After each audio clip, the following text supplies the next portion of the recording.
May bagong sentro na ang Indiana Pacers matapos ang trade na nagpadala kay Jay Huff mula Memphis Grizzlies kapalit ng isang second round pick at isang second round pick swap. Alam naman natin na wala na si Miles Turner sa Pacers matapos nitong pumirma sa Milwaukee Bucks bilang free agent.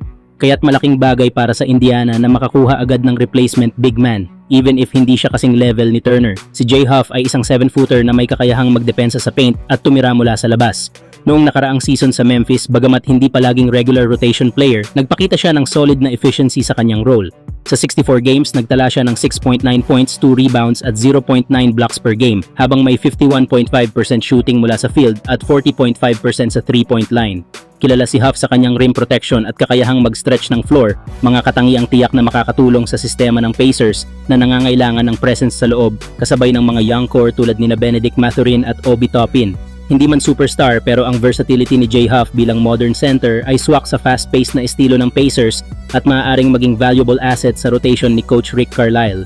Samantala, sayang naman si Cam Whitmore na trade na ng Houston Rockets papunta sa Washington Wizards kapalit lamang ng 2 second-round picks.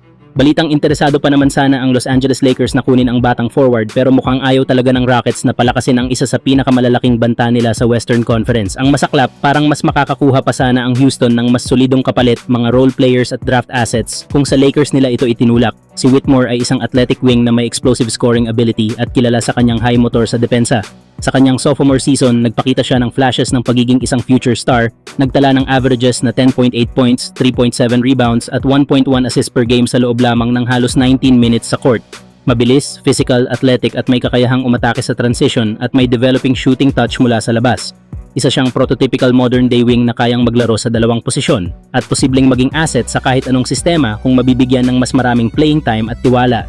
Pero sa kabila ng kanyang potensyal, hindi naging consistent ang role ni Whitmore sa rotation ng Rockets. Lalo na ngayon na andyan sina Jabari Smith Jr., Tari Eason at Dorian Finney-Smith sa forward positions, mas lalo siyang nawalan ng lugar sa rotation. May mga ulat din na ang coaching staff ay nahirapang hanapan siya ng permanenteng role sa sistema ng Houston kaya sa huli napagdesisyonan ng Rockets na i-let go si Whitmore kahit pa sa mababang kapalit imbes na bigyan pa ito ng mas malawak na oportunidad. Kaya sayang talaga kung mabibigyan ng tamang sistema at playing time si Cam Whitmore, malaki ang tsansang maging rising star siya sa NBA. Samantala, interesado ang Lakers kay Ryan Rollins bilang posibleng sorpresa sa kanilang backcourt. Matapos ang best season ng kanyang NBA career, umangat ang pangalan ni Ryan Rollins bilang isa sa mga pinaka-interesanteng young free agents ngayong off-season.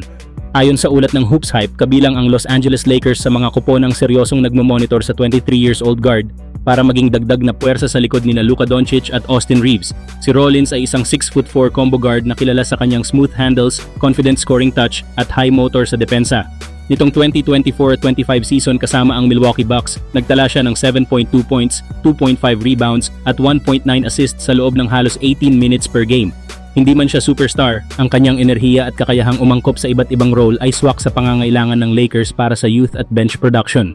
Bagamat promising ang ipinakita ni Rollins sa Bucks, hinayaan siyang umalis ng Milwaukee bilang bahagi ng salary cap management. Na-convert man ang kanyang two-way deal sa standard contract bago ang playoffs, mas pinili ng Bucks na magbukas ng cap space para sa mas malalaking galaw. Sa katunayan, nitong off-season ay pumirma sila ng malalaking kontrata sa ilang bagong players gaya nina Miles Turner, Gary Harris, Jericho Sims, Vasilije Micic at Kevin Porter Jr. na nagbalik sa kuponan sa halagang $11 million para sa 2 taon. Bukod pa dito, na-waive din nila si Damian Lillard para ma-stretch ang natitirang $113 million sa kontrata nito. Isang hakbang na nagbukas ng mas malaking flexibility para sa front office. Sa gitna ng mga galaw na ito, si Ryan Rollins ay nananatiling undervalued talent na may malaking potential.